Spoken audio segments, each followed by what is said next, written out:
cerita tentang cerita horor yang ada di Bandung. Stay tune.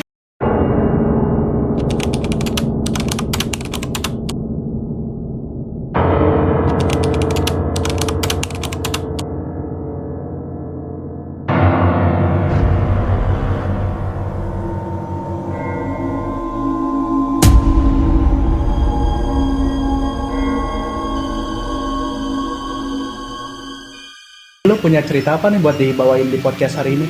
Jadi gue sebagai orang Bandung tentunya gue punya cerita mistis atau cerita horor gitu.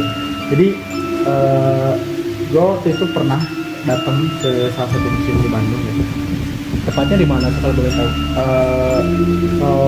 Mungkin boleh kita sebut merek aja langsung lah ya. Tepatnya di Museum Pos, yang kalau misalnya kalian orang Bandung pasti tahu sama Museum Geraha Pos yang ada di Jalan Ciraki. Terus lu punya cerita apa soal di sana? Jadi waktu gue SD, gue sama temen-temen tuh biasalah gitu main bareng biasa. Waktu itu gue penasaran gitu, pengen tahu sih kayak gimana sih museum gitu, pengen tahu museum pos tuh kayak gimana gitu.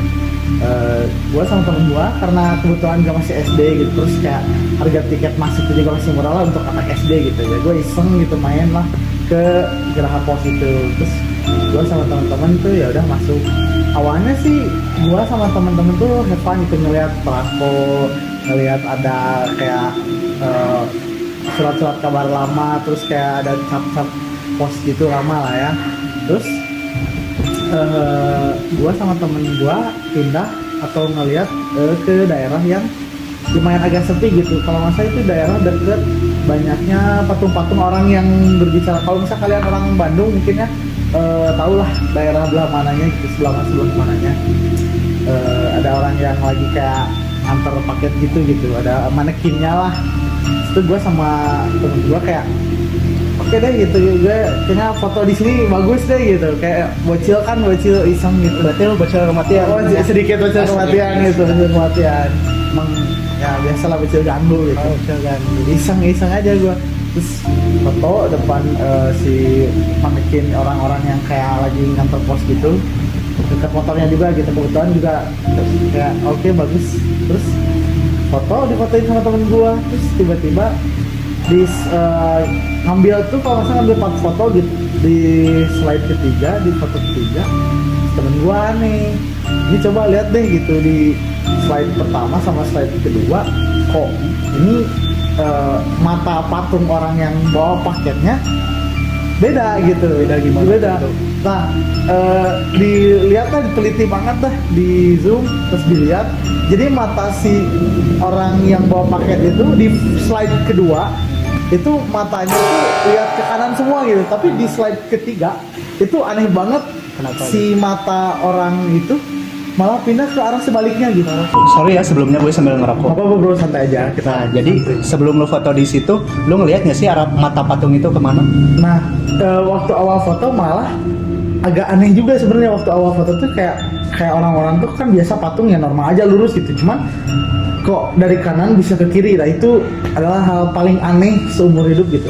Dimana ya kan itu masih bocil gitu ya, udah kayak nganggapnya mungkin salah lihat atau gimana, cuman kayak kalau pas dilihat dari foto itu udah aneh banget lah, udah nggak make sense gitu lah, kayak gitu sih. Terus gue mau nanya sama lu kan sama juga nih kayak gue gitu di Bandung gitu kan, tinggal di Bandung. Pernah dengar apa sih tentang Museum Pos ini gitu? Gue sebenarnya sedikit tahu cerita soal Museum Pos ini. Dulu tuh dia dibangun tahun 1930 di saat Orde Belanda ya. Nah, setelah Orde Belanda selesai, museum ini diambil alih oleh Indonesia dan dijadikan Museum Pos Indonesia. Oh iya, dengar-dengar juga gue sering baca di internet tuh. Di museum ini tuh banyak banget penampakannya, kayak ada cewek sering berkeliaran bro, sama si patung itu yang matanya berubah-ubah gitu loh. Wah, berarti emang cerita horor patung itu kayak udah ternyata bukan gua aja gitu, Urban legend parah di sana berarti. Oh, jadi saksi urban legend juga gitu ya, ngeri juga ya tapi. Nah, kebetulan yang cerita tadi yang ada yang berkeliaran itu, yang noni Belanda itu juga dialamin sama anggota keluarga gua. Gimana tuh? Nah, jadi gini ceritanya. Anggota keluarga gua kayak lagi piknik gitulah. Di situ kalau nggak salah itu mau akhir liburan gitulah. Tahun berapa tuh kalau boleh tahu? tahun berapa ya? Dulu gue waktu masih nggak tahu, masih kecil lah, gue juga diceritain gitu sama kakak gue gitu. Jadi waktu lumayan ya bocil gitu, kakak gue juga sama kayak gue gitu. Gak tau emang karena sama kayak gue atau ketukan atau apa gitulah ya. Intinya gue sama kakak gue juga ngalamin sama, cuman di tempatnya sama, cuman bedanya kalau gue patung, kalau kakak gue ngelihat penampakannya langsung gitu. Jadi ada kakak gue kayak dia ngeliat sama kayak gue di museum itu. Terus dia tuh ngeliat ke yang katanya dia penasaran sama bunker kayak gitulah. Bunker. Di sana ada bunker. Di sana ada bunker. Jadi kayak emang gedung itu kan karena dari zaman Belanda juga pasti ada bunker lah gitu. Oke. Nah, si kakak gue ini penasaran gitu, kayak pengen tahu gimana sih. Karena biasalah anak kecil gitu, ya sama kayak gue gitu, penasaran. Dia kayak ngeliat aja kayak, cuman emang agak dihalangin ya. Terus dia ngeliat gitu. Dia ngeliat kayak ada cewek kayak lagi duduk, cuman dia senyum ke kakak gue gitu. Di situ kakak gue anehnya dia kayak biasa aja gitu, dia belum sadar kalau misalkan itu bunker gitu.